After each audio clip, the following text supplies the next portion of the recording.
오후 시간에 주시는 말씀은 사도행전 28장 7절로 10절 말씀입니다.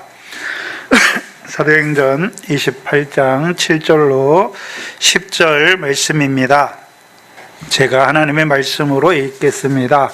하나님의 말씀으로 받으시기 바랍니다. 이 섬에 제일 높은 사람 보블리오라 하는 이가 그 근처에 토지가 있는지라 그가 우리를 영접하여 사흘이나 친절히 유숙하게 하더니 보블리오의 부친이 열병과 이질에 질려 누웠거늘 바울이 들어가서 기도하고 그에게 안수하여 낫게 하매 이러므로 성 가운데 다른 병든 사람들이 와서 고침을 받고 후한 예로 우리를 더접하고 떠날 때에 우리의 쓸 것을 배에 올리더라. 아멘. 오전 시간에 다 못했는데요. 멜리데 뜻이 무엇입니까? 피난처라는 뜻입니다.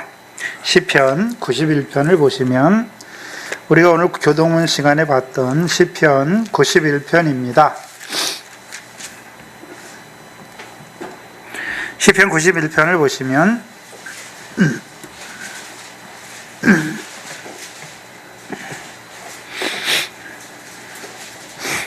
1절 2절에 보시면 지존자의 은밀한 곳에 거하는 자는 전능자의 그늘 아래 거하리로라. 내가 여호와를 가리켜 말하기를 저는 나의 피난처시요 나의 요새시요 나의 의뢰하는 하나님이라 하리니 라고 말씀하죠. 그러면 지존자, 그렇죠? 지존자의 은밀한 곳에 거하는 자, 전능자의 그늘 아래 거하는 자. 누가? 그러면 생각해야 되죠. 누가 지존자의 은밀한 곳에 거하는 자고 누가 전능하신 하나님의 그늘 아래 피하는 자입니까? 그걸 다른 말로 말하면 9절에 내가 말하기를 여호와는 나의 피난처시라 하고 지존자로 거처를 삼았다라고 말하는 자. 그럼 생각해야죠. 누가 지존자로 거처를 삼고 누가 전능하신 하나님으로 피난처를 삼은 자입니까? 네? 누가요?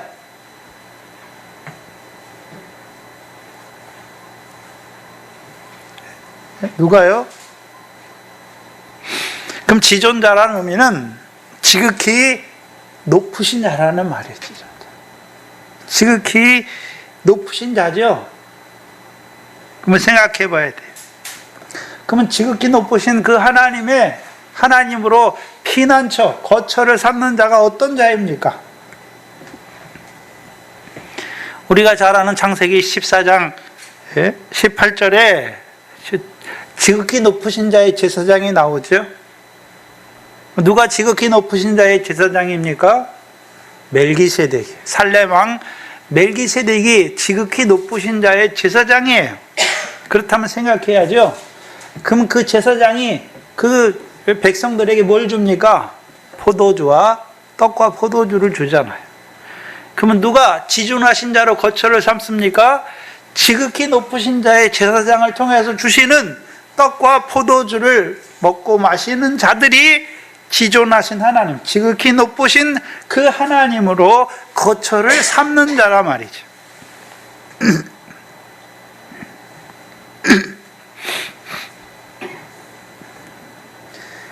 그래서 우리가 창세기를 보면 아브라함의 역사를 쭉 했잖아요.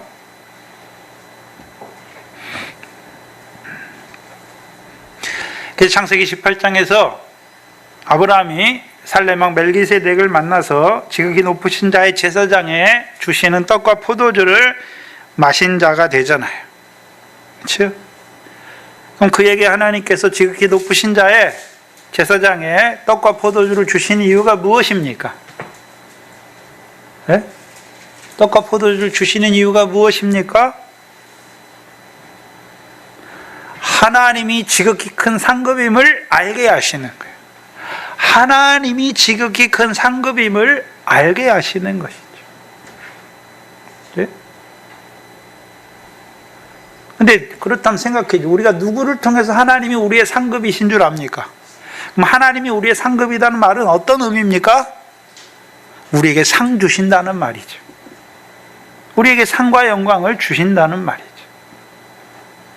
그렇다면 우리가, 그렇죠? 하나님께서 지극히, 하나님께서 우리의 상급이 되시는 하나님이신 줄 우리가 어떻게 압니까? 그게 창세기 15장에 아브라함에게 주신 언약이죠. 내 몸에서 날 자가 내 후사가 될 것을 말씀하시죠. 그래서 아브라함의 자손으로 오신 그리스도 안에서 우리가 이제 하늘에 계신 하나님께서 주시는 상을 보는 자가 되는 거예요. 그게 하나님이 우리의 지극히 큰 상급이라는 의미예요.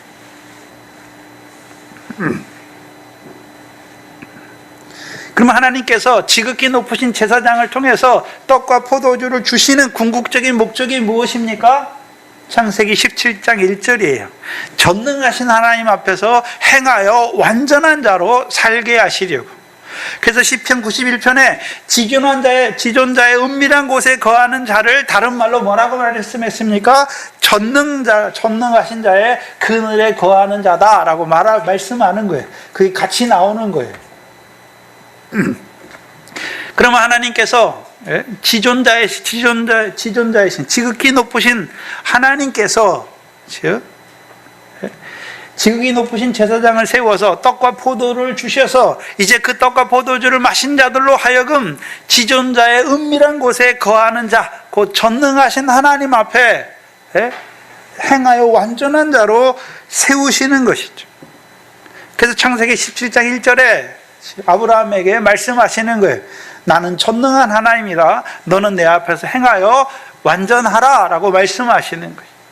그럼 아브라함이 하나님 앞에 뭘 행해서 완전해지는 게 아니에요. 어떻게 완전해지게 하십니까? 거기서 이제 할례의 언약이 나오는 거예요. 할례의 언약이 나오잖아요. 99세의 아브라함에게 할례를 주시는 거예요. 왜 주셨습니까? 이제 전능하신 하나님 앞에서 행하여 온전한 자로 살게 하기 위해서. 그럼 할례는 아브라함에게는 육적 할례지만 아브라함은 그럼 육신의 할례만 보고 있습니까? 이미 성경이 아브라함에게 미리 복음을 전했잖아요. 아브라함은 어떤 할례를 보고 있습니까? 그리스도의 할례예요. 그리스도의 할례예요. 그리스도 할례는 뭘 말씀합니까? 이제 육적 몸을 벗는 거예요. 그럼 하나님께서 아브라함에게 떡과 포도주, 지극히 높으신 자의 제사장을 통해서, 지극히 높으신 하나님의 제사장을 통해서 떡과 포도주를 주시는 이유가 무엇입니까? 전능하신 하나님 앞에서 행하여 온전한 자로 살게 하시려고. 근데 어떻게 해요? 할례를 통해서 육적 몸을 벗게 하셨어요. 어떻게 벗게 하십니까? 골로새 2장이죠. 그리스도 예수와 합한 세례를 통해서 이제 죄에 대하여 죽게 하시는 것이죠. 육체와 함께 정과 욕심을 십자가에 못 박게 하셔서 육적 몸을 벗게 하시고, 이제는요 성령으로만 살고 성령으로만 행하게 하셔서, 성령을 따라 행하게 하셔서, 성령의 소욕을 쫓아 행하게 하셔서 그를 하나님 앞에 온전한 사람으로. 하나님의 온전한 사람이라는 의미가 어떤 의미입니까? 하늘에 계신 하나님의 온전하신 것 같이 너희도 온전하라 말씀하시죠. 룻기 2장 12절에 여호와께서 너에게 온전한 상 주시기를 원하신다. 우리가 전능한 하나님 앞에, 전능한 하나님을 믿는 자, 전능한 하나님으로 피난처를 삼은 자, 어떤 자입니까?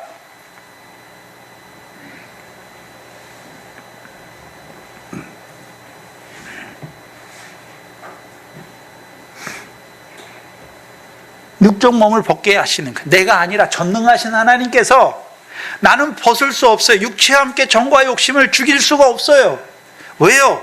우리는 그 육체의 소욕을 따라 살 수밖에 없는 자들이에요. 근데 하나님께서 어떻게 하십니까? 그 육체의 소욕을 못 받게 하신다는 거예요. 그리스도의 할례를 통해서 육적 몸을 벗게 하신다. 우리 보고 벗어라 하시는 게 아니에요. 그리스도 예수와 합한 세례를 통해서 이제 죄에 대하여 죽게 하신단 말이죠. 그게 십자가의 능력이에요. 물론 십자가의 능력이 우리를 죄에서 구원하는 능력도 되지만, 저와 여러분이 그 십자가에서 죄에서만 구원하십니까? 오늘도 그 십자가 앞에 나아갈 때 그 십자가가 우리의 육체와 함께 정과 욕심을 죽여주시는 거예요. 어떻게 해요? 오늘도 나 같은 죄인을 사랑하시는 그 사랑을 우리 안에 불붙게 하셔서 우리 안에 있는 육체와 함께 그 정과 욕심을 벗어버리게 하는 거예요. 육체의 욕망, 육체의 소욕을 하나하나 벗어버리게 하시는 거예요. 그럼 우리는 욕망이 없는 인간은 죽은 인간이에요. 인간은 욕망을 가질 수밖에 없어요. 그러면 우리가 육체의 욕망을 죽는다, 못 박는다는 의미는 이제 육신으로 살아가는 동안에 그런 욕망이 아니라 그 욕망이 바뀌는 거예요. 성령 안에서 하나님께서 우리에게 주시고자 하는 그거를 원하는 욕망으로, 소원으로 바뀌게 되는 거죠.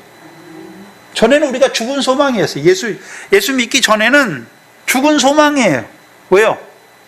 하나님에 대해서 죽은 자로 살았으니까. 죽은 자들이 바라보는 건 세상 신 가운데서 이 세상 초등학문에서 바라보는 건 무슨 소망입니까? 육신으로 살 동안에 바라보는 세상 영광이에요. 세상의 부귀 영화, 명예, 그거밖에 없어요. 근데 그거는 영원한 게 아니잖아요. 죽으면 끝나는 거예요.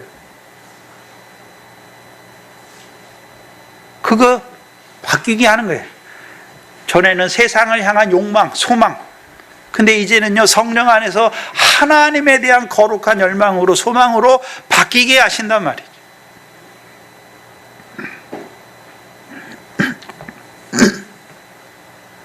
그래서 창세기 구조가 17장에서 이제 멜기세덱 지극히 높으신 제사장을 통해서 떡과 포도주를 받아 먹은 그에게 17장에서 전능한 하나님 앞에 행하여 온전한 자로 세우시기 위하여 할례의 언약을 주시고, 이제 그 할례의 언약의 의미를 깨닫는 그 아브라함이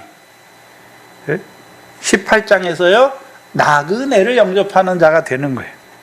나그네를 영접할 때 그 나그네를 영접할 때 아브라함이 뭐라고 말합니까? 너희는 내게 은혜를 받아라 말하는 것이 아니라 그 나그네를 향하여 내가 주께 은혜를 입기를 원한다라고 말하는 자가 돼요.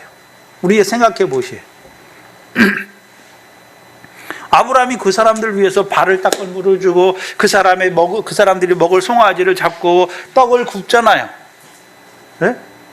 근데 왜 아브라함이 베푸는 것 같은데 왜 아브라함은 은혜를 받는다라고 말씀하는 것입니까?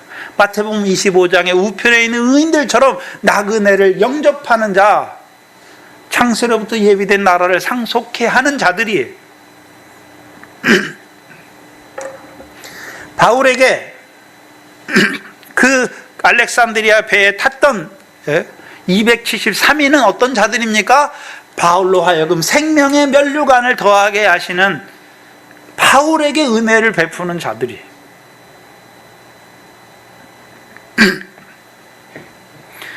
여러분의 남편과 여러분의 아내와 여러분의 자녀는 어떤 자들입니까? 사랑의 대상이에요. 그리스도의 사랑으로 사랑의 대상이잖아요. 사랑하면 내가 뭘 받습니까? 하나님 나라를 유업으로 얻는 열매 맺는 생명으로 나를 살리는 여러분의 남편이고 여러분의 자녀란 말이에요. 근데 그 거룩한 열망에 속하지 못하면 육체의 소욕에 속한 그 열망의 욕심에 속하면 자식을 뭘로 봅니까? 내 육신의 소유로 보고 내 자식으로 보는 거예요. 그러니까 뭘 원합니까? 그 자식이 이 세상에서 잘 되기를.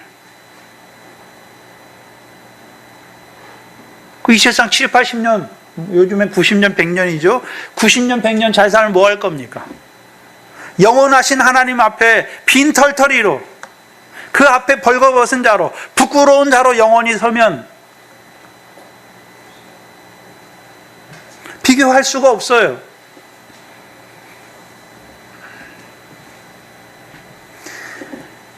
그래서 그 할례의 언약을 받은 그 아브라함이 18장에서 이제 나그네를 영접함으로 은혜를 입는 자가 되고, 그에게 그 천사들이 아브라함에게 뭘 가르쳐 줍니까? 하나님이 하시는 일을 내가 어찌 아브라함에게 숨기겠느냐라고 말씀하시죠.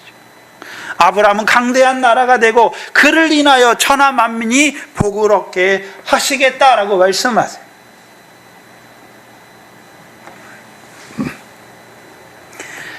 그리고서 19절에 내가 아브라함을 택했다라고 말씀. 왜 택했습니까? 그와 그 자손으로 하여금 나의 명을 지켜 의와 공도를 행하게 하려.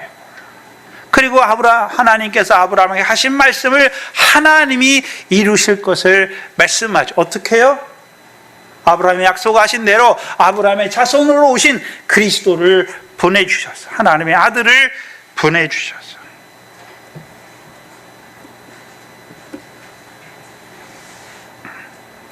그 천하 만민이 아브라함을 인하여 아브라함의 씨로 오시는 그를 인하여 복을 받게 될 것을 말씀하시는데, 그와 함께 뭘 보여주십니까? 소돔에 대한 심판을 보여주시죠. 천하 만민이 아브라함의 자손으로 오시는 자를 인하여 복을 받아야 되는데, 오히려 소돔에 사는 자들은 복이 아니라 화와 저주를 자취하는 자들로 살아가고 있는 그 소돔 사람들의 심판을 아브라함에게 보여주시는 거예요. 그러니까 아브라함이 그들의 심판을 보고서, 소돔 사람들은 여호와 앞에서 악하여 큰 죄인이에요. 그럼 아브라함 마음은 어떻습니까? 죄인이 그 죄 가운데 망하는 게 당연해. 그렇게 여기는 게 아니잖아요. 네? 그들의 구원을 위해서 기도하잖아요. 하나님의 마음이란 말이에요. 하나님은 죄인이 죄악 가운데 죽는 것을 기뻐하는 것이 아니라 그 죄인이 죄악 가운데 돌이켜 사는 것을 기뻐하시는 그 하나님. 죄인을 사랑하신 하나님의 사랑을 알았단 말입니다. 그러니까 소돔을 위하여 간구하지요.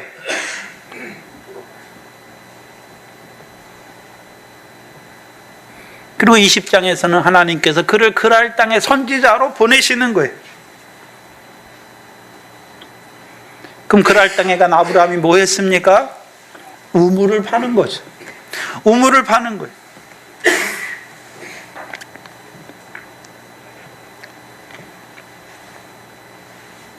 그 우물을 통해서 이제 구원의 우물들에 나와서 물을 길는 자로 세우는 거잖아요. 근데 그랄 사람들은 아브라함이 선지자인 줄 몰라요. 그를 통해서 주시는 물을 받아 먹지 못해요. 근데 거기에 누가 갑니까? 다음에 이삭이 가잖아요. 이삭이 그 땅에 농사하여 100배의 농사를 해요. 아브라함이 우물로 농사한 것이죠.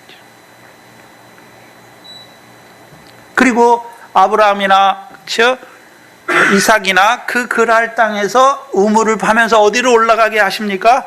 부엘세바로 올라가게 하시는 거예요. 제가 예전에 창세기를 할 때는 그 전체를 다 못 깼어요. 왜 멜기세덱을 14장에서 멜기세덱의 떡과 포도주를 마시게 하셨고, 그게 어떤 의미고, 그게 15장에서 어떤 의미고, 그게 17장에서 어떤 의미고, 그게 18장, 19장, 20장, 21장 넘어가서 어떤 의미인지, 22장까지 어떤 의미인지.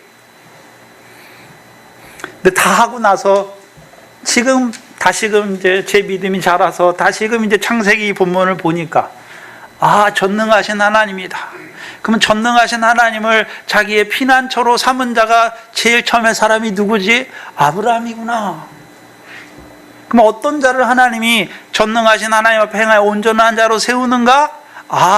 멜기세덱의 떡과 포도주를 먹은 그를 드디어는 하나님이 세우셔서, 그렇죠? 전능한 하나님 앞에 행하여 온전한 자로 세우고, 그 방법이 무엇입니까? 할례의 언약을 통해서, 그리스도의 할례를 통해서 육적 몸을 벗게 하셔서 세워 가시는 것이구나. 그리고 이제 그 육적 몸을 벗은 그가 18장에서 하는 일이 뭡니까? 자기만 위하는 자가 아니잖아요. 나그네를 영접하잖아요. 나그네를 영접하려면 자기 소를 잡아야 되고, 그 사람들이 자기하고 무슨 상관이 있습니까?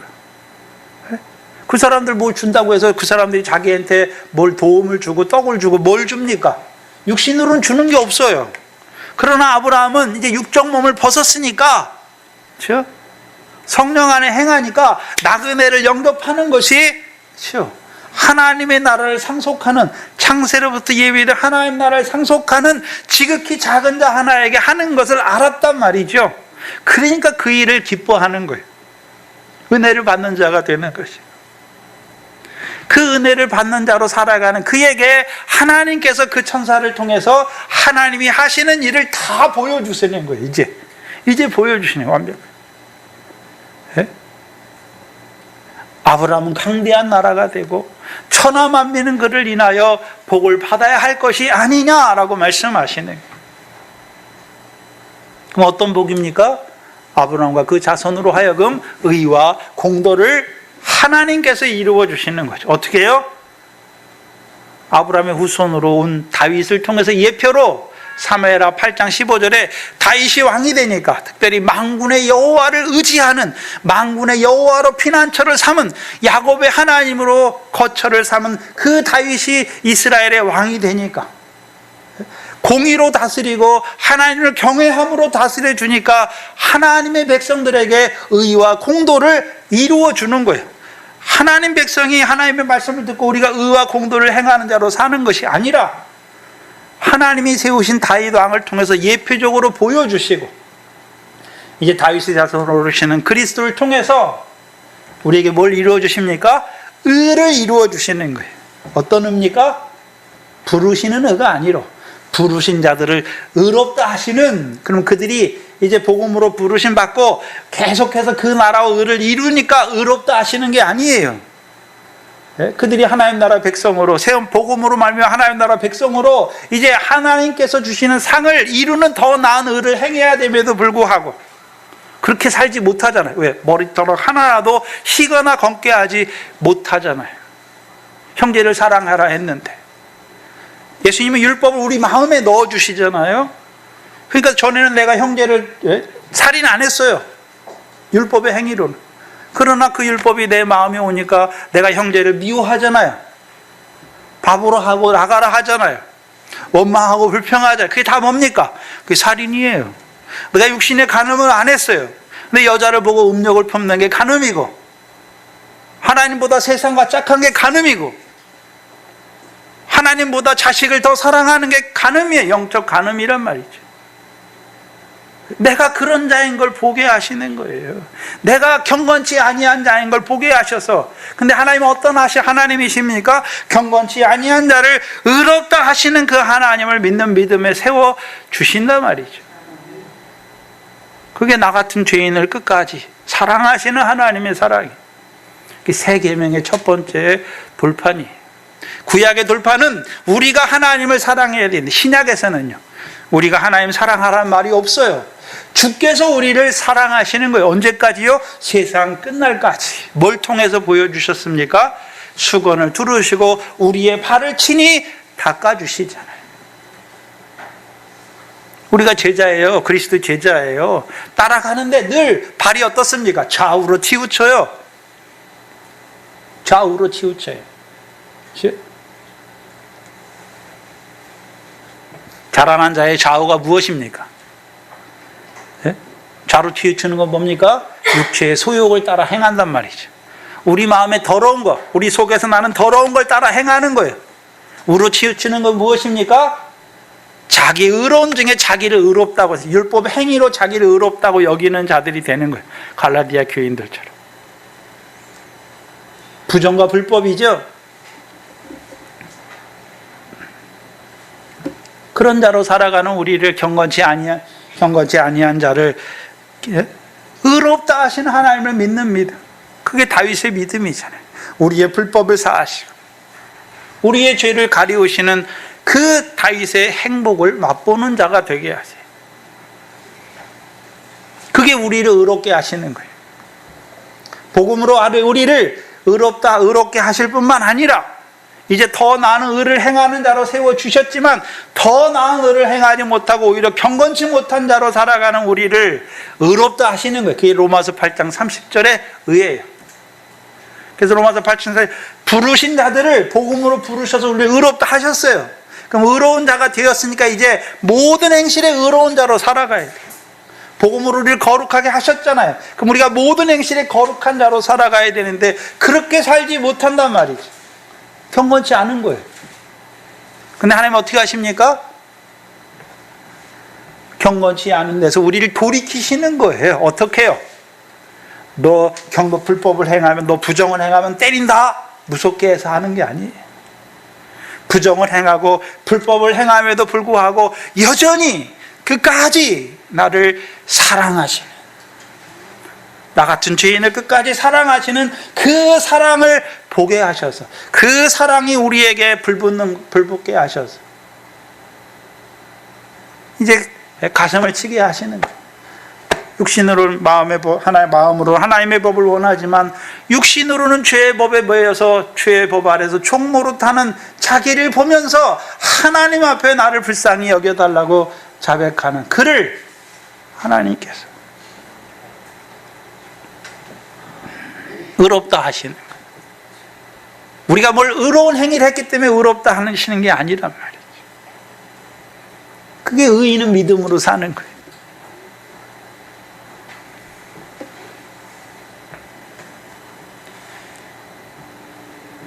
그게 의예요. 그 공도는 무엇입니까?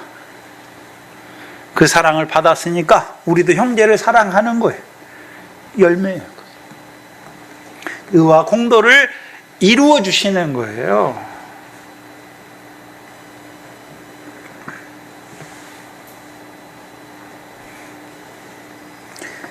그래서 21장의 블레셋 땅에서 영생하신 하나님 여호와를 부르는 아브라함을 보여주시는 거예요.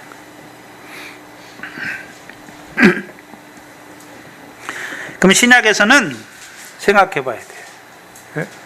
그러면 신약에서는 누가 전능하신 하나님의 날개 아래 거하는 자입니까? 누가 지전자로 거처를 삼은 자입니까? 그리스도의 할례를 받은 자죠. 예? 그리스도 예수 합한 세례를 받은 자들이죠. 그럼 신약에서는요, 멜기세덱의 반차를 쫓아오셔서 영원한 제사장이 되신 하늘에 들어가셔서 오늘도 하늘에 살아계셔서 우리의 영원한 제사장이신 그 예수를 믿는 자들,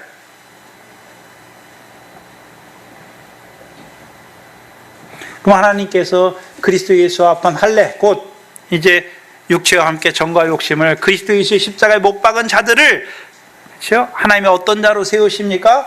그리스도 예수의 일꾼으로 세우시죠. 곧 하나님의 복음의 제사장으로 세우셔서 하나님의 형상으로 지음받았지만 이방인으로 살아가는, 애굽 사람으로 살아가는 자들을, 그들을 세워서 부르시는 거예요. 그게 로마서 15장 16절이에요. 내가 은혜로, 하나님의 은혜로 그리스도 예수의 일꾼, 곧 하나님의 복음의 제사장이 되어서 성령으로 말미암아 이방인을 하나님이 받으실 수 있도록 드리는 자가 되는 거예요. 그들을 통해서 두 가지 역사를 이루시죠. 사람 낳는 어부의 일을 하게 하시고 생명의 빛을 비추는 등불로 세우시는 것입니다. 그럼 시편 91편에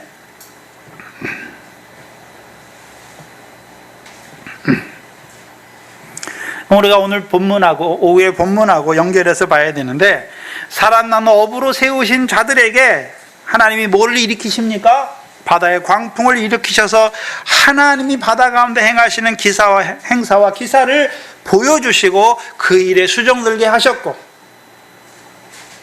그 어부로 일하는 자들에게 하나님이 보이시는 거예요. 그럼 두 번째는, 그러면 생명의 빛을 비추는 흑암과 사망의 그늘에 앉은 자들에게, 멜리데 사람들이죠.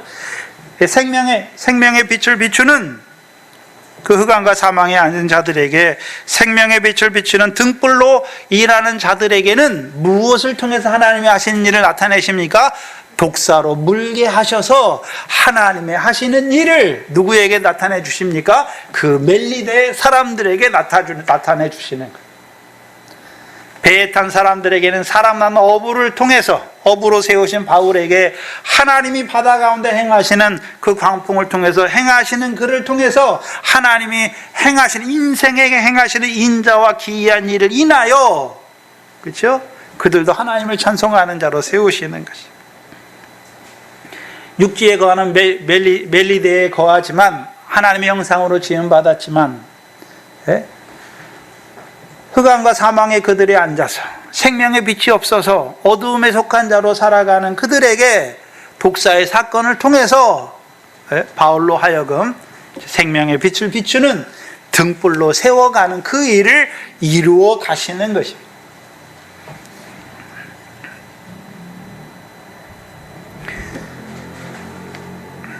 그 시편 91편에, 오늘 시편 91편에.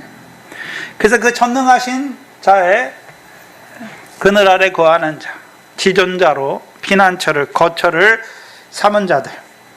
10절에 보세요. 화가 내게 미치지 못하며 재앙이 내 장막에 가까이 오지 못하리니. 예, 저가 너를 위하여 뭐를 명하십니까? 사자들을 명하사 내 모든 길에 너를 지키게 하십니다. 하나님이 지켜주시잖아요. 독사에게 물렸으면 죽어야 돼요. 그게 당연한 거 아닙니까? 죽어야 돼요. 근데 하나님이 어떻게 합니까? 그 사자들을 명하사 바울을 지키시는 거예요. 그럼 바울이 지금 어디로 가고 있습니까? 하나님의 말씀을 따라 로마로 가자. 뭐 하러 갑니까? 자기 뭐 잘 먹고 잘 살려고 가는 게 아니란 말이에요. 하나님이 자기를 사람 낳는 업으로 생명의 빛을 비추는 등불로 세우신 그 일을 이루시기 위해서 가는 그 바울을, 그 길에 가는 그를 지키시는 거예요. 요나와 같이 하나님의 낯을 피하여 가는 자들은 광풍으로 지키시는 거예요. 근데 하나님의 일을 이루기 위해서 하나님이 보내시는 그 일에 행사를 여호와께 맡기는 그에게 하나님이 사자들을 명하여 그를 지키세요. 어디에서 지키십니까? 12절에 저희가 그 손으로 너를 붙들어 발이 돌에 부딪히지 않게 하세요. 돌에 부딪히지 않게 하세요. 어떤 돌에 부딪히지 않게 하십니까? 어떤 돌에 부딪히지 않게 하십니까? 예?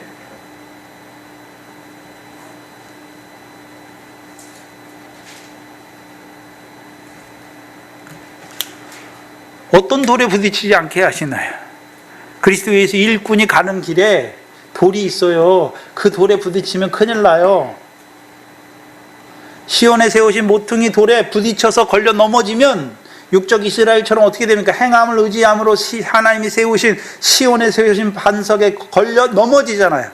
그럼 그리스도 예수 일꾼 앞에서도 하나님의 복음의 제사장으로 보내심을 받은 그들 앞에도 잘못하면 그들이 걸려 넘어질 수도 있어요. 돌에 걸려 넘어질 수도 있어요.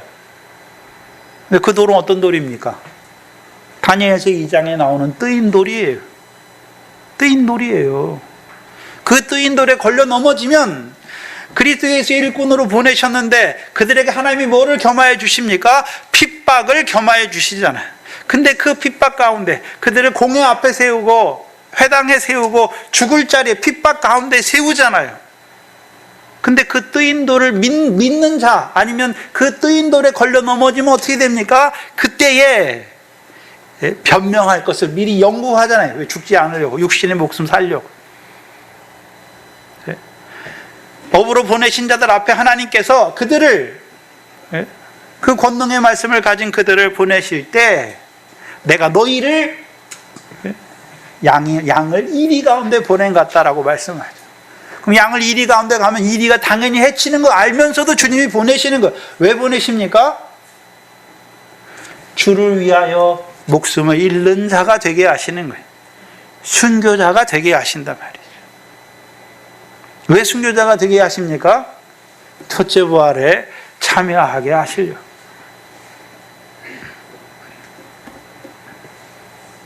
잘못하면 그리스도의 일꾼들도 그 뜨인 돌에 걸려 넘어지면 어떻게 됩니까? 일은 잘했어요. 그리스도 예수의 생명을 살리는 일을 했는데 그 일 때문에 오는 핍박을 인해서 도망가는 자가 되는 거예요. 베드로처럼 부인하고 도망가는 자가 된단 말이에요. 그렇다면 그 일을 하다가 주님처럼 고난을 받잖아요.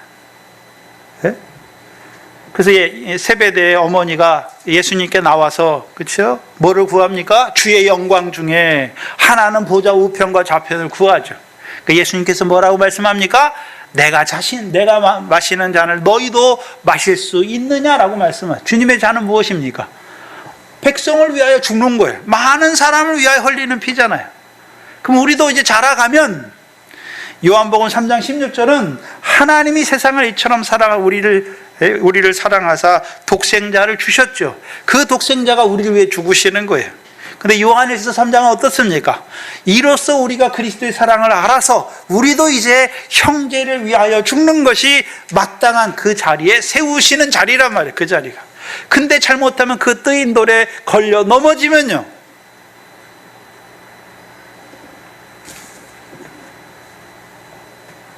둘째 사망의 해에 떨어지는 것이. 그리고 13절에 내가 사자와 독사를 밟으며 젊은 사자와 뱀을 발로 누리리로다. 지금 불에서 나왔잖아요. 아니, 불에서 뱀이 나와서 바울을 물었어요. 근데 하나님이 사자들을 명하사 그를 지키셨죠. 그래서 사자와 독사에게 해함받는 것이 아니라 독사를 밟게 하시는 거예요.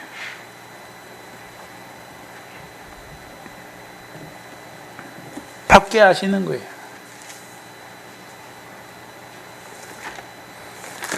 그 사도행전에 뱀에게 물리게 하시는 거예요. 그것이.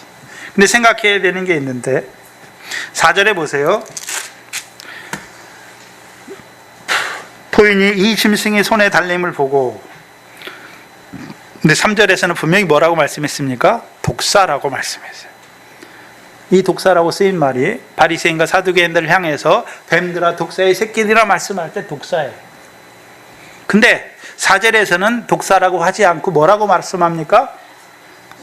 이 짐승이다 라고 말씀하시죠. 짐승이에요, 짐승. 그럼 여기서 짐승이라 쓰인 단어는 데리오라는 헬라어인데요, 들짐승 또는 짐승인데, 창세기에 보면 짐승은 둘로 나뉘죠. 땅에서 나는 짐승이 있고, 땅에서 하나님이 내라 하시니까 육축, 땅에서 나는 짐승이 있고, 창세기 2장에 흙으로 사람을 돕는 배필로 흙으로 지으신 들짐승이 있잖아요. 그 들짐승들은 땅에서 나는 게 아니에요. 그래서 6장에 땅에서 나는 짐승들은 어떤 짐승들입니까? 다 땅에서 나는 풀을 먹는 짐승들이에요. 풀을 먹는 짐승들이에요. 근데 들짐승은 어떤 자들입니까? 육식하는 짐승들. 사자, 뱀. 그 3장 1절에 뭐라고 나옵니까? 들짐승 중에 가장 강교한 것이 뭡니까? 뱀이에요, 뱀. 뱀이에요, 뱀. 그럼 하나님께서 들짐승을 지었잖아요, 흙으로. 왜 지었습니까? 사람이 독초하지 못해 돕는 배필로 지은 거예요. 하나님이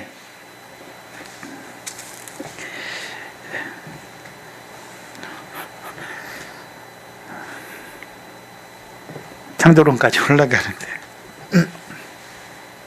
하나님이 천군 천사를 지었죠. 가장 아름답게 지음받은 천군 천사를 지었잖아요.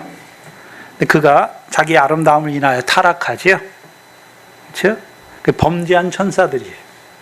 그를 영원한 구덩이에 가둬 쇠사슬로 결박하여 영원히 지키게 하셨죠. 그들은 용서치 않으셨어요. 용서치 않으셨어요. 네? 그래서 영으로 범죄한 자들은 용서할 수가 없어요. 천사들은 영원한 심판을 받았어요. 그들이 누굽니까? 하늘에서 있다가 땅에 떨어진 자들이죠. 천하를 꿰는 자들이에요. 마귀와 사단이죠. 그래서 계시록 20장 2절에 용을 잡으니 뭐라고 말씀합니까? 옛뱀이요 사단이요 마귀다라고 말씀하네요. 오늘 들짐승의 역사를 통해서 우리에게 뭘 보여주십니까? 거짓된 자, 거짓의 아비 누굽니까? 마귀잖아요. 네? 마귀를 대적하라. 저가 우는 사자같이 삼킬 자를 찾는, 사자가 마귀라는 것이 아니라 마귀의 역사가 사자같이 삼키는 거예요. 하나님의 백성들을 삼켰으니까 토하야 될 때가 있어요. 언제 토하야 됩니까? 계시록 20장 11절에 마지막 심판대 앞에서 바다가 그 가운데 죽은 자를 내어주고, 사망이 그 가운데 죽은 자를 내어주고, 음부가 그 가운데 죽은 자를 내어주잖아요. 오늘도 마귀의 역사는 뭐합니까? 바다 가운데 죽이는 거예요. 마귀는 거짓의 아비인데 그 거짓 가지고 무슨 역사를 이룹니까? 살인. 마귀는 처음부터 살인한 자다라고 말씀했죠. 마귀의 욕심이에요. 그럼 마귀의 살인은 뭐가 살인입니까? 그럼 마귀가 나타나가지고 우리 육신을 죽이고 그럽니까? 아니에요. 하나님의 백성 생명이 됐잖아요. 아담이 생명이잖아요. 근데 뱀의 역사, 마귀가 일어나니까 뭐 하게 됩니까? 선악과를 따먹게 돼요? 뭐가 죽습니까? 육신은 안 죽었어요. 뭐가 죽습니까? 영이 죽는 거예요. 그게 마귀의 역사예요. 그럼 지금 예수 안 믿는 자는 다 어디 가운데 있습니까? 고린도후서 4장 4절에 세상 신 가운데 있잖아요. 예? 그게 에베소 2장 1절에서는요, 공중의 권세 잡은 자를 따라 세상 풍속을 따랐고, 예? 지금의 불순종 가운데, 아들들 가운데 역사하는 영을 따라 행하고 있잖아요. 어떻게 해요? 육체와 마음이 원하는 대로만 사는 거예요. 그러니까 하나님의 진노를 자취하는 자로 살아가게 하는 거예요. 여러분, 예수 안 믿는 세상 사람들이 뭐 착하게 산다고, 선하게 산다고, 아니에요. 이제 천하를 명해서 회개하라 명했잖아요. 회개하지 않는 거예요. 그들의 결국이 뭡니까? 하나님의 진노, 하나님의 형상으로 지음받았지만 영은 주 예수의 날에 구원을 받지만 그들의 육신은 다 멸하는 거예요. 그럼 하나님이 창세전에 멜기세덱의 영으로 우리 영의 구원을 이뤘잖아요. 영의 구원을 이뤄서 육신의 이 빛과 같은 세상에 보내신 이유가 무엇입니까? 우리가 씨잖아요. 이 세상이 바치고 결실과 열매예요. 육신으로 사는 날 동안에 결실과 열매를 맺게 하시려고 보냈는데 그 육신이 멸하니까 결실과 열매가 아무것도 없이 가는 것이죠. 그게 세상 사람들이. 근데 문제는 복음으로 부르심 받았어요. 살리심 받았는데도 사망 가운데 죽은 자. 왜요? 마귀의 역사잖아요. 그래서 히브리서 2장 14절에 사망의 세력을 잡은 마귀잖아요. 십자가는 무엇을 이루셨습니까? 사망의 세력을 잡은 마귀를 없이 하신 거예요. 근데 그걸 보지 못하면 어떻게 됩니까? 오늘도 사망의 권세 아래 죽은 자가 되는 거예요. 네? 오늘도 음부의 권세 아래 죽은 자로 살아가게 되는 것이죠. 그래서 4절에 독사라고 말하지 아니하고 들짐승을 말하는 거예요. 그럼 생각해야죠. 들짐승 곧 뭡니까? 사단이요, 마귀의 역사예요. 그럼 생각해야 돼요. 사단과 마귀의 역사는 하나님의 백성들에게. 그래서 예수님 당시에는 세례 요한이나 예수님이나 누구 보고 뱀들아 독사의 새끼들이라 말씀했습니까? 안 보이는 막 이 나무 이런 게 아니에요. 바리새인과 서기관들에게. 그들을 한마디로 말해서 그들이 누구 자식입니까? 너희는 너희 아비 마귀에게 속았다. 저는 거짓의 아비다.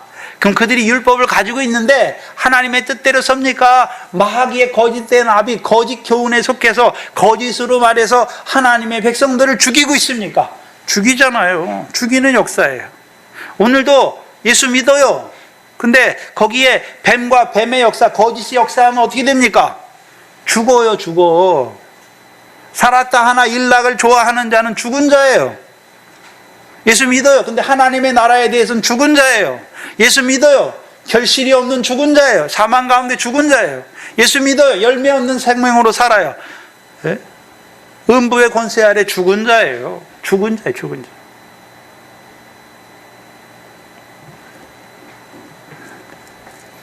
그래서 로마서 8장에 육신으로 살면 반드시 죽을 것이로되 영으로서 몸의 행실을 죽이면 사는 거예요. 지금 저와 여러분이 매 순간 사느냐 죽느냐예요. 육신대로 살면 죽은 거예요. 육신이 죽었다는 게 아니라면 하나님에 대해서 죽었단 말이죠. 하늘의 상과 영광에 대해서 죽었단 말이죠. 부활의 생명에 대해서는 죽었단 말이죠. 하늘로부터 덧입는 하늘로부터 오는 처소를 덧입는 그 생활에서는 죽었단 말이에요.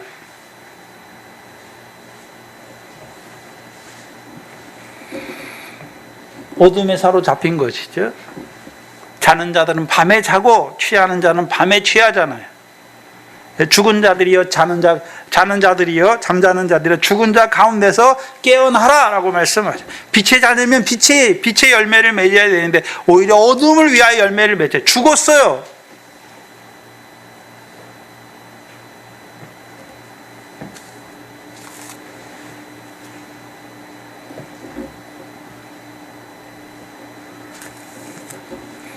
하나님을 사랑한다고 하면서 형제를 미워해요.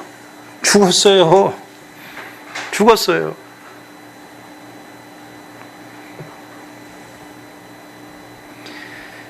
예수님 당시 그 율법의 언약 아래에 있던 바리새인 서기관들, 네? 그들이 거짓의 아비, 마귀의 교훈에 잡히니까 율법을 가지고 있지만 그걸 언약으로 믿는 자들이 아니라, 하나님의 말씀은 언약이에요. 믿는 자들에게 하나님이 이루시잖아요. 근데 그들이 거짓의 아비, 거짓에 속한 자가 거짓 교훈을 받으니까 그들이 어떤 자가 됩니까? 율법을 지키는 자가 아니라 율법의 행함을 의지해서 자기 의를 세우려고 하나님의 의를 복종치 않는 자가 된단 말이죠. 그게 뱀과 독사의 교훈이에요. 근데 오늘도 하나님 백성들이 똑같아요. 오늘도 하나님 말씀 가지고 자기를 높여요.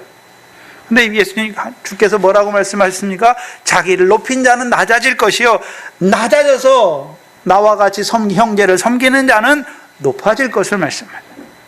그게 뱀의 교훈이에요. 자기를 높여요.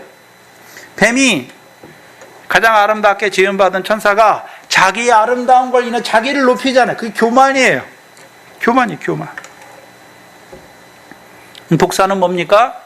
그 뒤에 마태복음 23장 12절 이하에 7가지 화를 이루잖아요. 7가지 화. 화했을 진짜 외식하는 서기관들과 바리새인들이요. 외식이 뭡니까? 거짓말함으로 외식하는 자들이. 거짓말이에요, 거짓말. 뱀의 교훈은 하나님의 말씀을 대로 행하긴 행해요. 근데 그걸 가지고 자기를 높이고, 독사의 교훈은 뭡니까? 그건 하나님의 말씀이 아니에요. 하나님의 말씀이 아니란 말이죠. 천국 문을 막고 있잖아요. 그건 하나님의 말씀이 아니에요. 배나 지옥 자식 되게 하잖아요.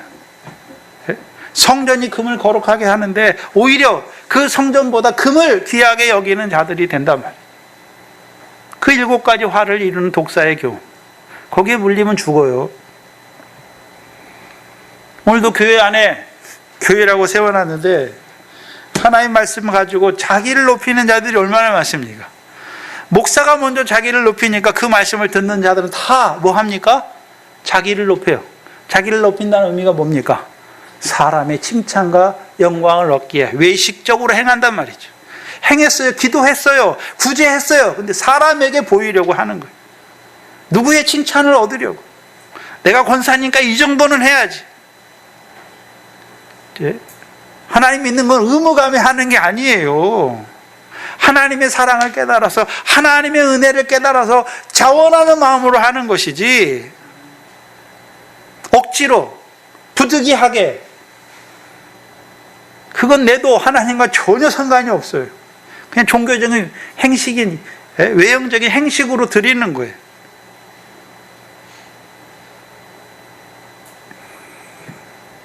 또한 오늘도 하나님의 교회라고 세워놨는데 뱀의 교훈에서 더 들어가서 독사의 교훈으로 역사해요.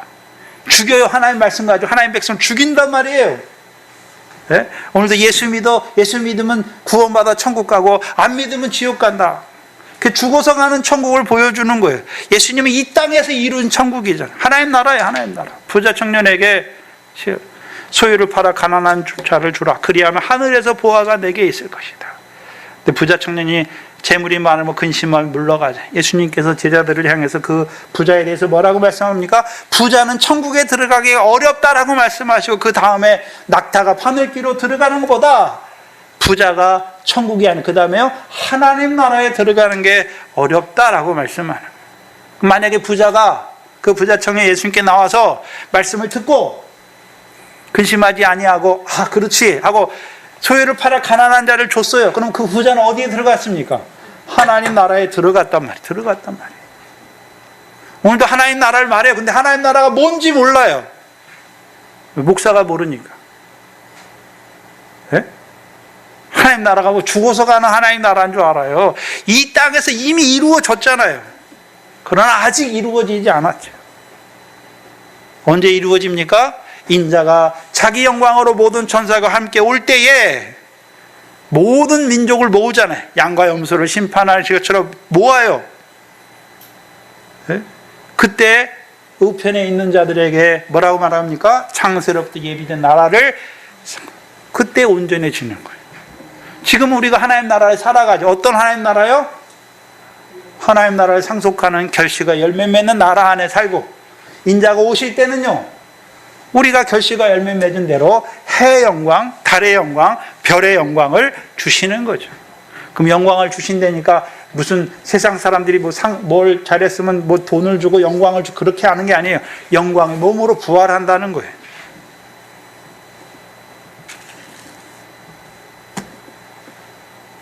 근데 오늘도 이 세상에서 이루시는 하나님의 나라를 가리우는 자들이 있어요. 예수 믿어 천국 안 믿으면 지옥이라고 말하는 자.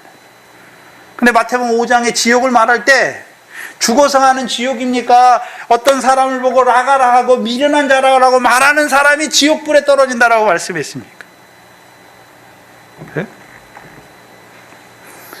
어떻게 말씀을 보면서도 그걸 못 깨닫는지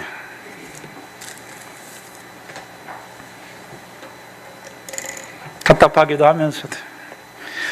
그럼 뭐 저는 뭐 잘나서 깨달았겠습니까? 전도사님을 통해서 하늘에서 이루신 구원을 밝게 증거해 주니까. 이 땅에서 이루어가는 구원이 예수 믿어 죽어서 가는 천국이 아니라 이 땅에서 결실과 열매를 이루어 가시는 그 구원인 걸 알게 하셨죠.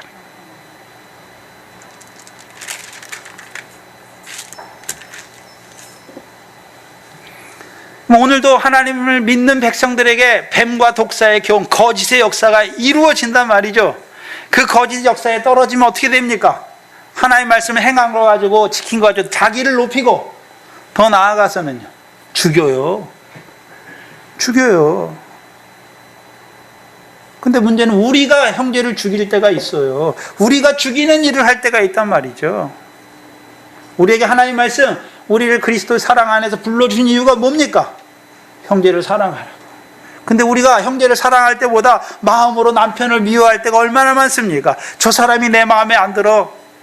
저 사람 때문에 내가 못 살겠어. 원망하고 불평할 때가 얼마나 많습니까?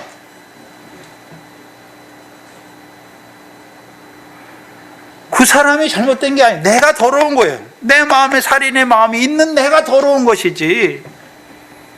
근데 우리가 그렇게 더러운 자로 살아간단 말이죠. 왜요? 거짓의 역사가 내게 있으니까 거짓의 역사하는 거예요. 미운 사람이 생기걸랑 아직도 내 속에 더러운 것이 있구나. 네? 내가 더러운 자구나. 하나님 앞에 자백하면 돼요. 우리가 사람을 미워하는 마음은 잘 안 없어져요. 제가 그걸 경험했거든요. 네? 제가 그걸 너무나 뼈저리게 경험해가지고, 네? 저 사람이 미워서 그런 게 아니라 배신이죠, 배신. 네? 근데 예수님은 베드로가 배신했는데 용서했는데 저는 그 배신하는 게, 믿음을 배신하는 게 용서가 안 돼가지고요. 네? 잘 생활하다가, 남지에서 생활하다가도요, 그 사람 생각이 나면 자다가도 일어나가 잠을 못 자요. 마음에 그 미움의 역사, 어떻게 저럴 수가 있을까?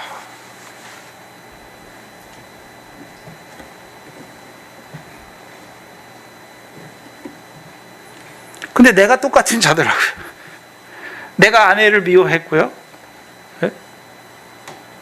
그럼 교회 문제 가지고 서로 다투면서 미워하고, 네? 뭐 상황이 좀 안 좋으면 원망하고. 왜요? 내가 죽었더라고요. 내가 첫째 부활의 영광을 바라본다고 하는데 내가 죽은 자로 살았더라고요. 네? 말씀은 많이 깨달아가지고 귀만 컸는데요, 죽었더라고요. 죽었어요. 다 남 탓, 저 사람 탓, 이 사람 탓, 남의 탓밖에 안 나네. 문제는 나한테 있는데 다 원인을 딴 데서 찾고 있어요. 한 5년이 지나면서 내가 바리새인이구나. 네? 아, 내가 거짓된 자구나.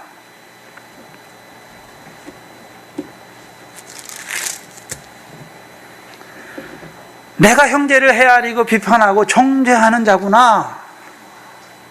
내가 하나님의 자리에 섰던 자구나.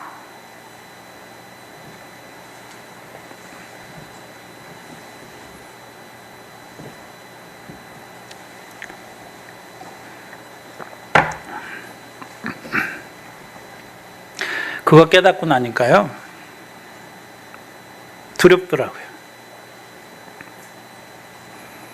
누구를 책망하는 자체가 두려워요, 제가.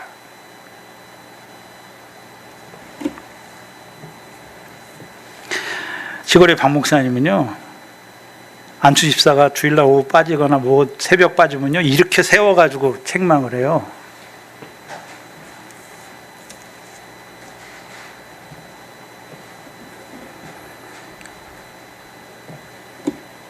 저도 새벽을 하면서 또 주의를 지키면서 그런 게 있었어요. 권사님들이 주일날 못 지킬 때가 있거든요. 제 속에, 아니 권사가 주일도 못 지켜? 권사가 공예배도 못 드려?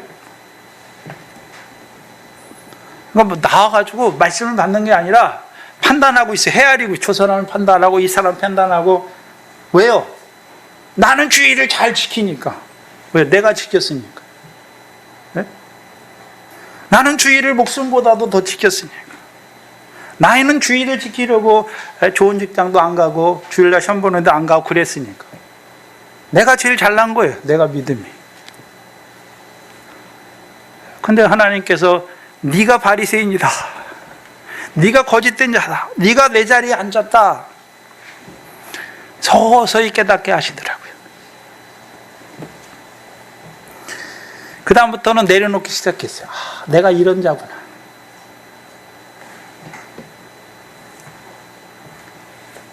제가 제 자신을 보니까요, 저 누구를 책망을 못해요, 잘. 내가 온전히 뭘 책망을 하죠?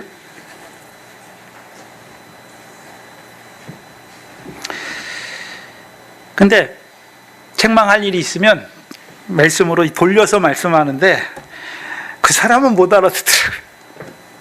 다른 사람은 알아듣는데.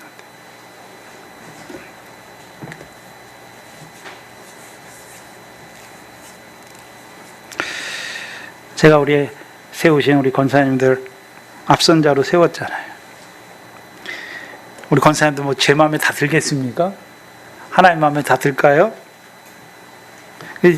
문득 우리 안수집사님이나 권사님들 보면 그런 생각이 잠깐씩 올라와요. 말씀을 왜 이렇게까지 받아놓고. 근데 내가 그런 사람이에요. 내가. 말씀을 이렇게까지 증거해놓고 삶은요, 그렇게 못 사니까.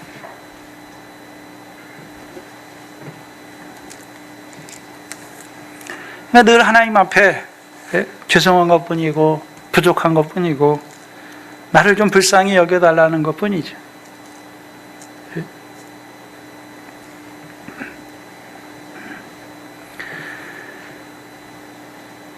하나님께서 우리에게 보여주시는 것들을 통해서 우리 자신을 볼 줄 알아야 돼요. 하나님 말씀은 그 말씀을 주셔서 저 사람을 판단하고 저 사람을 헤아리고 그게 아니에요. 하나님 말씀은 살아서 나를 비추는 거죠. 내 영과 혼과 관절과 골수를 찔러 쪼개서 내가 얼마나 더러운 자인지, 내가 얼마나 부정한 자인지, 내가 얼마나 불법을 행한 자인지, 내가 얼마나 하나님 앞에 악한 자인지 벌거벗은 자처럼 하나님 앞에 나를 드러내는 것이죠. 근데 오히려 오늘도 하나님 말씀 가지고 내가 하나님 말씀을 이렇게 지킨다, 내가 교회를 위해서, 내가 하나님을 위해서, 하나님을 죽은 하나님, 우상처럼 만들어 놨어요. 왜 그렇습니까? 거짓이 역사하기 때문에.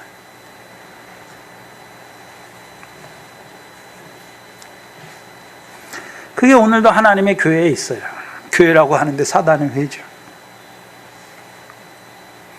교회가 여러 군데 있어요. 광야에 있는 교회도 있고요, 가나안 땅에 있는 교회도 있고, 가나안 땅에 사사, 엘리우 사사가 다스리는 교회도 있고, 기드온이 다스리는 교회도 있어요. 백성이잖아요. 교회는 백성이 교회예요. 그럼 기도원 때 하나님 백성들 뭐 합니까? 미래 결실하는 자들이 돼요. 예? 하나님이 왕을 세우시고 왕의 다스림을 받으면 어떻게 됩니까? 결실과 열매를 맺는 자가, 백전백승하고 결실을 맺는 자가 되는 것이죠. 그럼 우리 각자는 오늘 어디에 속해 있습니까? 봐야죠. 그럼 내가 어디에 속해 있는, 내게 주신 말씀이 어떤 말씀이고, 결실하게 하시는 말씀인지, 곡식단 되게 하시는 말씀인지, 나 열매 맺게 하시는 말씀을 받은 자로 사는지, 그 말씀을 받아야 자기 자신을 보고, 자기 내 삶을 돌아볼 때, 내가 그러면 열매를 풍성히 맺고 있는가? 아니면요, 30배는 맺고 있는데, 70배는, 나머지 70은 아직도 어둠을 향하여 열매 맺고 있는가?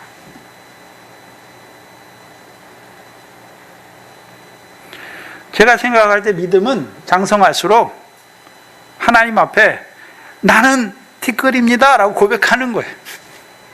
나는 하나님의 말씀 주셨고 하나님의 하늘의 상과 영광을 약속해 주셨지만 나는 아무것도 할 수 없는 자를 깨닫게 하시는 과정이에요. 그게 하나님이 우리를 시험하시고 환난을 주시고 연단을 주시는 과정이 무엇입니까? 아브라함과 같이 나는 티끌입니다 라고 고백하는 자가 되게 하시는 거예요. 근데 왜 자꾸 나는 티끌이 아니라 내가 이것도 할 수 있고 이것도 할 수 있고 이렇게 말씀합니다. 내가 살았기 때문에 내 마음에 안 드는 게 있으면 원망하고 미워하고, 네? 너는 너고 나는 나지. 교회 안에서 너 나가 어디 있습니까? 우리가 다 그리스도의 형제인데, 그리스도의 지체인데.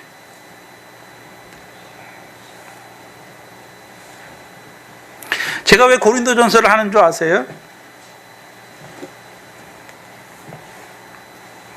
로마서를 하고 싶어요. 근데 제 마음에 고린도전서를 하라는 마음이 더 커요. 왜요?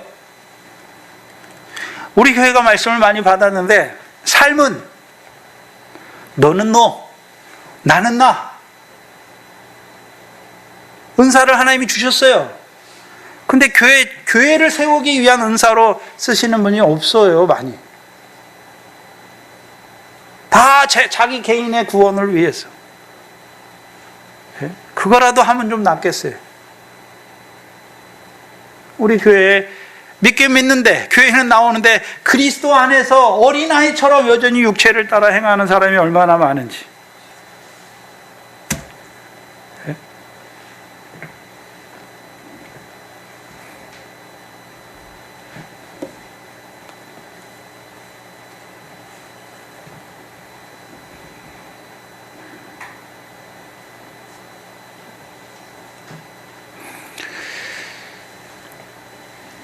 저 자신한테 하는 말입니다. 오늘도 교회 안에 그 거짓의 역사가 우리 자신 속에 얼마나 많은지. 우리가 잠깐 깨어있지 못하면 또 자기 의가 나오고 그것 때문에 형제를 헤아리고 비판하는 자리에, 그 불법의 자리에 설 때가 얼마나 많은지. 우리가 잠깐 깨어있지 못하면 또 육체의 소욕을 따라 행할 때가 얼마나 많은지. 그게 우리 안에 있는 것이지. 근데 생각해야 될 것은, 그렇다면 하나님을 믿는 자들에게만 마귀 거짓의 역사가 있습니까? 하나님을 믿지 않는 자들에게도 거짓의 역사가 일어나고 있습니까? 있잖아요. 고린도후서 4장 4절이잖아요. 믿지 않는 자들에게 세상 신이 믿지 않는 자들의 마음을 혼미케 하여 영광의 복음의 광채가 비치지 못하게 한다라고 말씀해요. 알렉산드리아 배를 타고 가는 사람들, 처음에는요, 광풍이 일어나기까지는 세상 신이에요. 마음이 혼미해요. 하나님의 형상인데 자기 육체와 마음이 원하는 것, 그것 쫓아가는 거예요.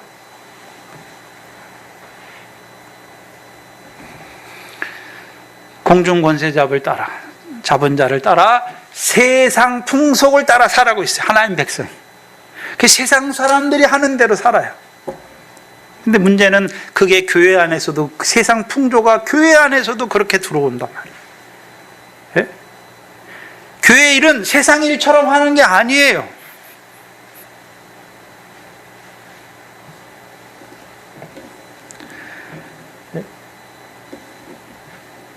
우리가 우리에게 주신 은사와 직분은 그걸 가지고 자기를 세우는 게 아니란 말이죠. 교회를 세우는 것이고, 형제를 섬기는 것이고, 형제를 돌아보는 것이고,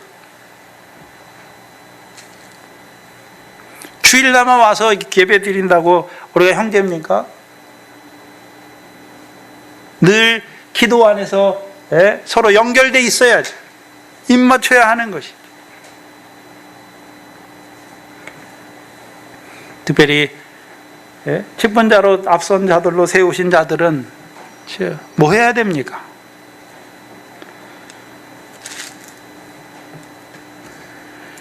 세상 일 하지 말라는 게 아니에요. 세상 일이 목적이 아니에요. 그 나라와 의를 이루는 세상 일을 해야 될 거 아닙니까?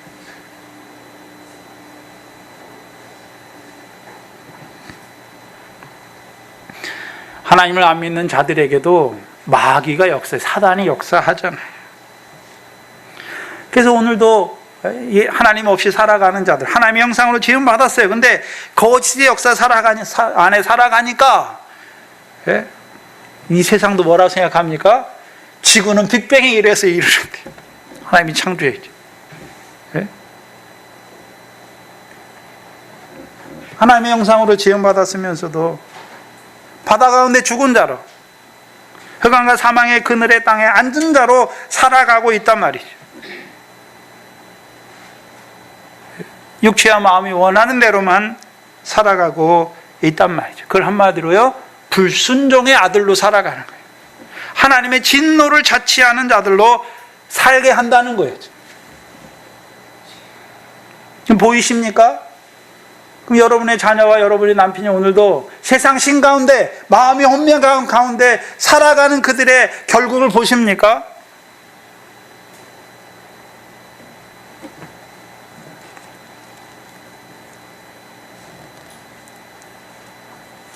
너무 우리 마음이 둔해요. 너무 둔해요.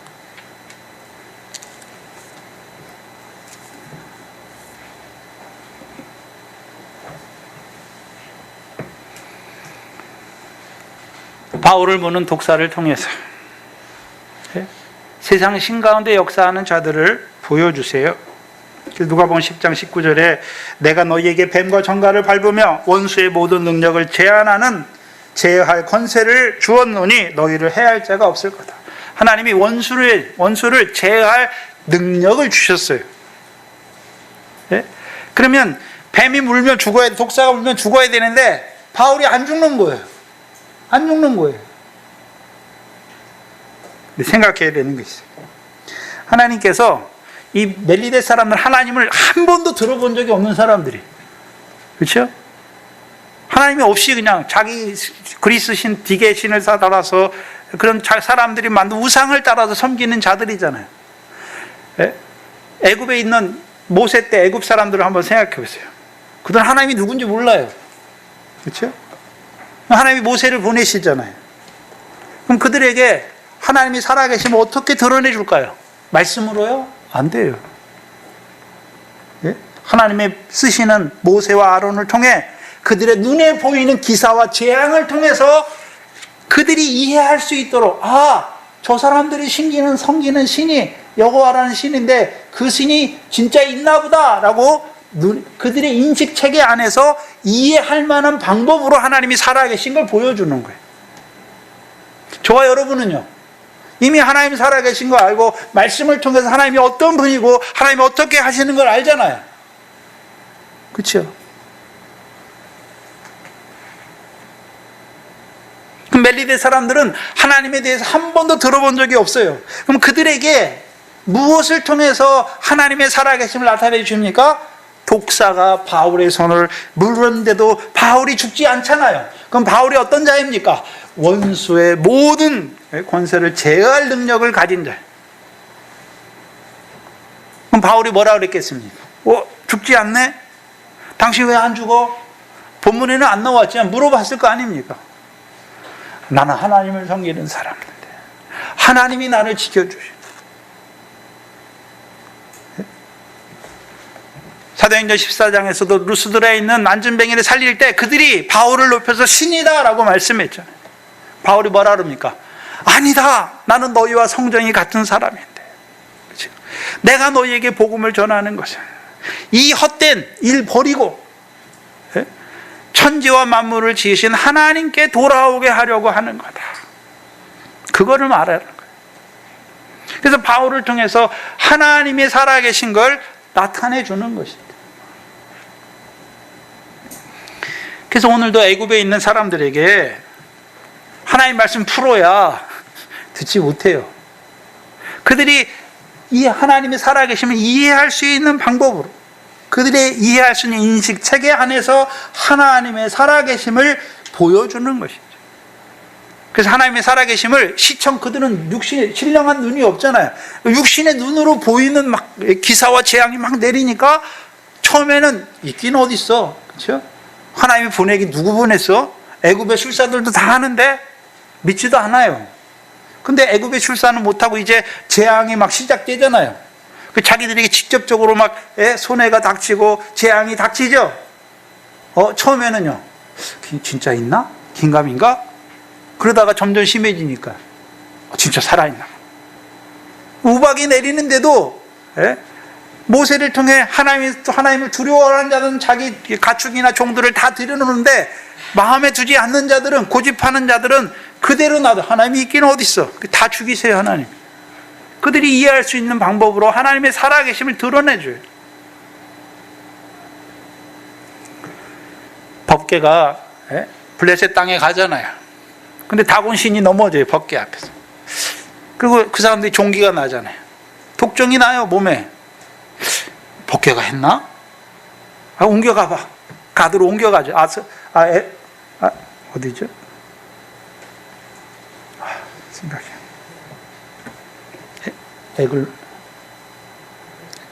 에글론에서 가드로 옮겨가잖아요. 또 어디로 옮겨가잖아요. 그러면서 그들이 이제 점점 이거 하나님이 우리한테, 이 법궤가 우리한테 내리는 건가 본데? 그래서 묻잖아요. 그러니까 금독종 5과 수레에 젖소나는 전나는 암수 2를 해다가 거기에다 법궤를 실어가지고 금독종 5과 금지를 보내면서, 그렇죠? 짐승은 본성을 거스릴 수가 없잖아요. 자기 새끼가 울고 있는데 뒤로 돌아봐야 되잖아요. 그래서 전나는 암소 2마리를 끌게 하는 거예요. 이 짐승들이 이스라엘 땅으로 가면 이 법궤가, 하나님이 우리한테 이런 게 향한 거고, 이 법궤가 딴 데로 가면 이건 우연히 오는 거야. 하나님이 안 계신 거야.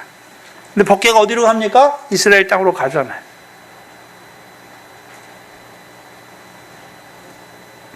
그들이 이해할 수 있는 방법으로 하나님의 살아계심을 드러내 주는 거예요. 그럼 하나님의 살아계심을 드러내 줬으면 블레셋 사람들이 자기 신을 버려야 되잖아요. 금독종 5과 금지를 버리고 하나님의 살아계신 하나님께 와야 되죠. 룻처럼 와야 될 거 아닙니까? 자기 신과 자기 백성을 버리고 와야 될 거 아닙니까? 안 오는 거예요. 그 패역한 가운데 죽어요.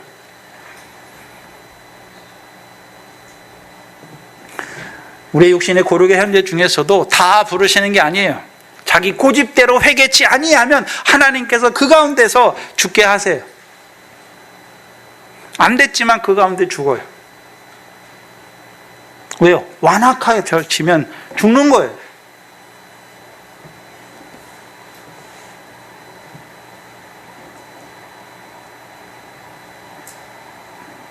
근데 문제는, 그럼 하나님께서 늘 우리의 눈으로 보이고 막 만질 수 있고 우리의 경험으로 다 그런 것만 하나님이 하십니까? 그건 어린아이 때의 일이에요. 어린아이 때의 일. 이스라엘 백성이 애굽에 나올 때는 말씀이 없어요. 율법은 신의 산에서 줬으니까. 말씀이 없으니까 하나님의 살아계신 거 어떻게 드러내주십니까? 이적과 기사를 통해서, 홍해를 가르심을 통해서, 만나와 반석의 물을 내시는 걸 통해서 하나님의 살아계심을 드러내줘요. 근데 그 기사와 이적은 가나안 땅으로 갈수록 점점 줄어들어요. 왜요? 말씀을 통해서 하나님이 하시는 일을 알게 하십니다. 오늘도 예수 믿고서 어린아이 때 내가 경험한 거 그거 또 찾습니까? 어린아이 때는 어린아이 일이에요. 우리가 어린아이 때는 어린아이처럼 생각하고 어린아이처럼 깨닫고 어린아이처럼 보잖아요. 근데 장성한 뒤에는요, 어린아이 일을 버려야 할 거 아닙니까? 근데 여전히 어린아이 일을 붙잡고 있어요. 그러니까 여전히 어린아이로 살아갈 수밖에 없어요.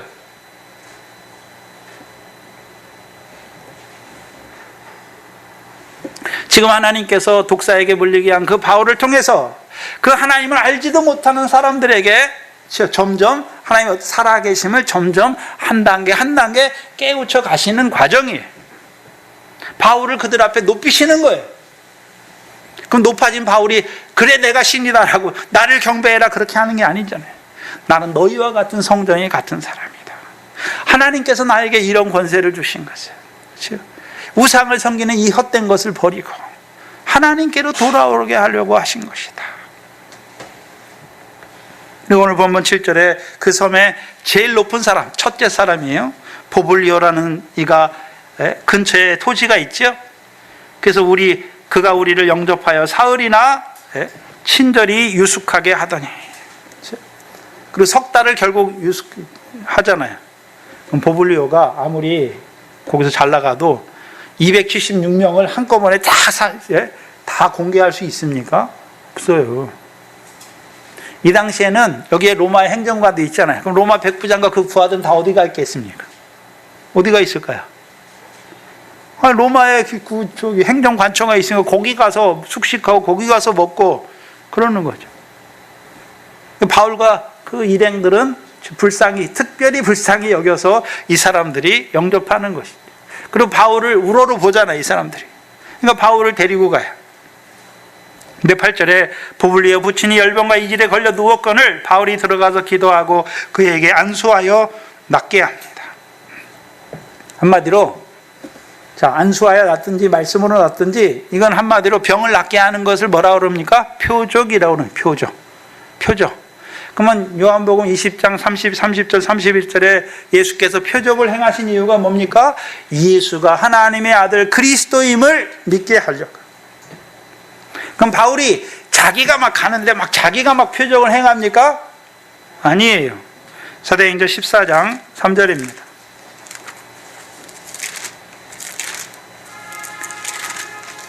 사도행전 14장 3절입니다.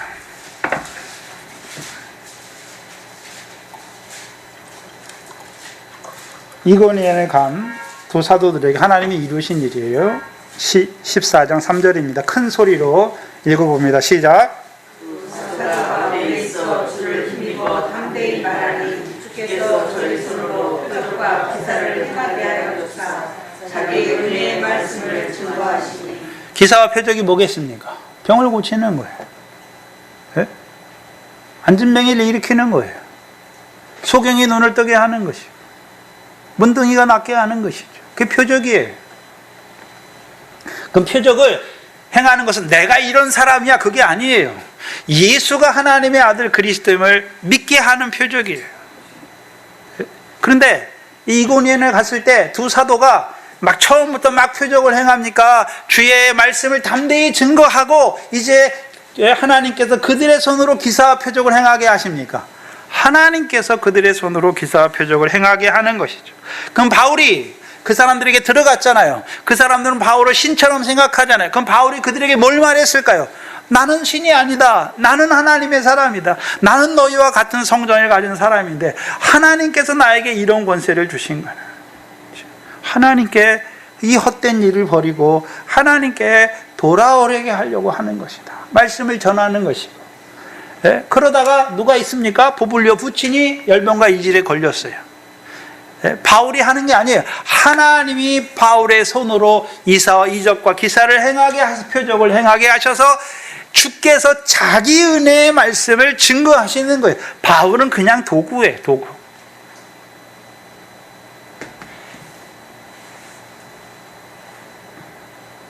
그러니까 9절에 그 섬에 병든 자들이 그렇죠? 다 오잖아요. 다 오죠? 어떻게 왔을까요? 네? 누가복음 8장에 보면 군대 귀신 들린 자가 나와요. 군대 귀신이 나갔어요. 그때 귀신 나간 사람이 예수님과 함께 하기를 청해요. 예수님께서 거절하세요. 그리고 예수께서 저를 보내시며 집으로 돌아가 하나님께서 내게 어떻게 큰일 행하신 것을 일일이 고하라 라고 말씀하세요. 그러니까 저가 가서 예수께서 자기가 어떻게 큰 일을 행했는지를 온 성에 전파하는. 그럼 병을 나은 자들, 예수가 그리스도임이 믿어짐으로 그 병이 나은 자들, 인자가 병은 어디서 왔어? 죄에서 왔잖아요. 인자가 죄사함의 권세가 있는 줄 알았잖아요. 인자가, 그래서 이사야 53장이잖아요. 예수님께서 왜 십자가에 고난 받으셨습니까? 그가 친히 우리의 질고를 지시고 우리의 병을 지시고 죽으신 거잖아요. 그게 믿어졌어요. 그 표적이죠. 예수가 하나님의 아들 그리스도로서 우리를 위해 죽어주신 게 믿어진 거죠. 그럼 그 사람들이 가서 바울이 행한 일을 전할까요? 하나님의 아들 주께서 우리에게 행하신 일을 전할까요? 전하는 거예요. 그걸 들은 사람들이 오는 거예요.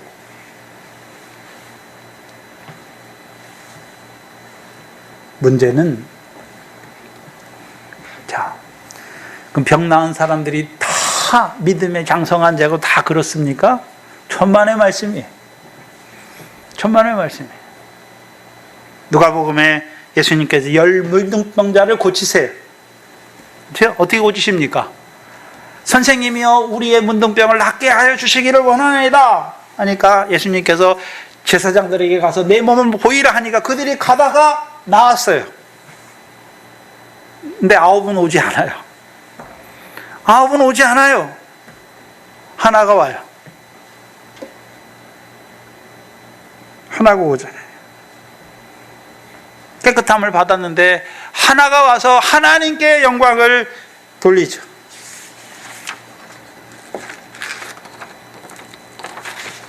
그리고 예수의 발 앞에 엎드려서 감사하다고 살해하죠. 그리고 저는 사마리아 사람이다 라고 말씀하죠. 예수님께서 그 사마리아 사람이 물어요. 10사람이 다 깨끗함을 받지 아니하였느냐? 그 9은 어디 있느냐? 말씀하세요. 어디 있습니까? 예수님 때문에 병이 났어요. 근데 문제는 거기서 끝이에요. 거기서 끝이에요. 예수님께 다시 오지 않아요. 이 이방인 외에는 하나님께 영광을 돌리러 온 자가 없더냐? 그럼 그들은 왜 그랬을까요? 예수 믿어 육신의 병 낫는 게 그게 목적이에요. 그거면 끝이에요. 그러면 육신의 병 났으면 또 다시 어디로 갑니까? 그들은 율법이 유대인들이잖아요. 율법에 다시 돌아가는 거예요. 그러니까 우리가 사도행전 20장에 21장 20절에 야고보가 장로로 있는 그 예루살렘에 믿는 유대인들이 있잖아요. 근데 그들이 수만 명이 있는데 그들이 다 어디에 열심하는 자입니까? 율법에 열심하는 거예요. 근데 구약의 율법의 제사장은 문둥병을 판별할 줄은 알지 문둥병을 고치지 못해요. 구약의 제사장은. 근데 예수님은 어떻습니까? 말씀으로 문둥병을 고치는 권능을 가진 사람인데 그걸 몰라요. 왜요? 육신에 되어진 일만 보고. 오늘도 예수 믿는데 육신 잘 되는 거, 육신 병 낫는 거, 육신에 복 받는 거, 그거가 전부인 줄 알아요.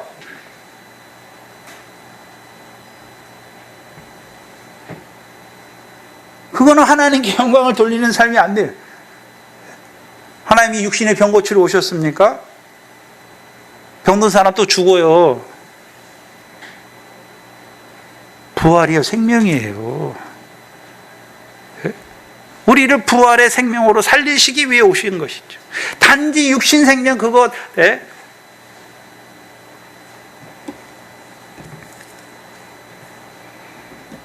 그러면 그 사마리아 이방인은 뭘 받습니까? 참 제사장을 받죠. 그 제사장을 보내신 하나님께 영광을 돌리는 것이죠. 오늘도 예수 믿어 육신의 것만 바라는 사람들.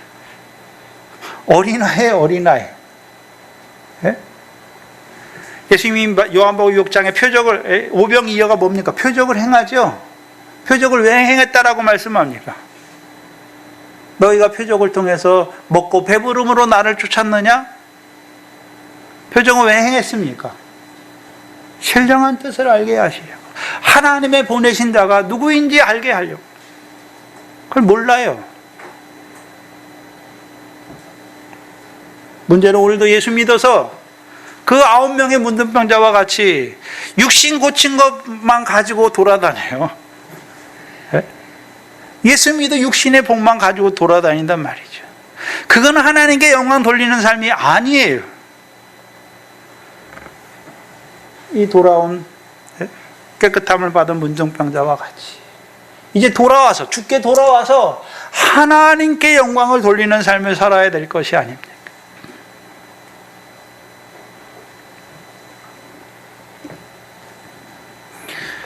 그럼 바울을 통해서, 그렇죠? 그 멜리데 섬의 병든 자가 다 나음을 받죠. 네? 그럼 바울이 뭐 능력이 있어서 한 것입니까? 하나님께서 바울의 손으로 그들에게 기사와 표적을 행하셔서 주께서 친히 자기의 은혜의 말씀을 증거하시는 거예요. 기사와 표적은 기사와 표적에 있는 것이 아니라 그것을 통해서 은혜의 말씀을 증거하시는 거예요. 그럼 하나님의 은혜가 뭡니까? 십자가죠, 십자가. 우리의 공고와 우리의 질병을 지시고 주께서 죽으신 것이죠. 그가 찔림으로 우리가 나음을 얻었고, 그가 채찍에 맞음으로 우리가 깨끗하게 되는 것입니다. 다시금 우리 자신을 돌아보시고, 나는 지금 어린아이의 일을 하고 있지는 않은지, 장성한 자로 자라가는지, 또한 우리 속에 바울과 같이 하나님이 나를 합의의 심정을 가지고 그 일에 보내심 받기를 원하는 우리의 마음이 간절한지 우리 자신을 돌아보시고, 하나님이 우리를 지금 불러내서 어디로 보내고 동남아로 보내고 그런 게 아니에요. 오늘 여러분을 세상의 소금과 빛으로, 여러분의 가정에, 여러분의 직장에, 여러분이 살아가는 그 자리에서 소금과 빛으로 세우시는 거죠. 그 사명을 잘 감당하는 하나님의 백성 되시기를 주의 이름으로 축원합니다. 기도하겠습니다. 오늘도 살아계셔서 살아나는 업으로 세우시고 생명의 빛을 비추는 등불로 세워주셔서 바다 가운데 죽은 자를 살리시기를 원하시며 흑암과 사망의 그늘에 앉은 자들에게 그 생명의 빛을 비춰서 그 생명을 살리시기를 원하시는 아버지 하나님, 특별히 우리의 사도이신 바울을 통하여 오늘 우리에게 하나님이 이루어가고자 하시는 일이 무엇인지를 나타내 주시니 감사합니다. 이 교회가 그 하나님의 뜻을 이루어가는 그 어부의 일과 그 등불의 일을 감당하는 교회로 세워질 수 있도록, 나아가 천국의 제자된 서기관의 일을, 반석의 일을, 이제 뜨인 돌을 증거하여 그 첫째 부활에 참여하는 자들을 생육하고 번성케 하는 하나님의 교회가 교회로 이루어질 수 있도록 우리를 붙들어 주시고, 우리를 그리스도의 사랑 안에서 강권하여 주시옵소서. 한 주간 동안 부족한 종을 보내시니 이 교회가 하나님이 세우신 뜻을 따라 복음을 전파하는, 그 생명의 말씀, 영생의 말씀을 전파하는 그 일에 힘쓰는 교회 되게 하여 주시옵소서. 이 교회가 여호와의 동산에서 다름질하는 교회가 되게 하시고, 세속에 물들지 않게 하시고, 세월을 아끼는 자들로 살아가게 하여 주시옵소서. 감사하며 예수님의 이름으로 기도하옵나이다. 아멘.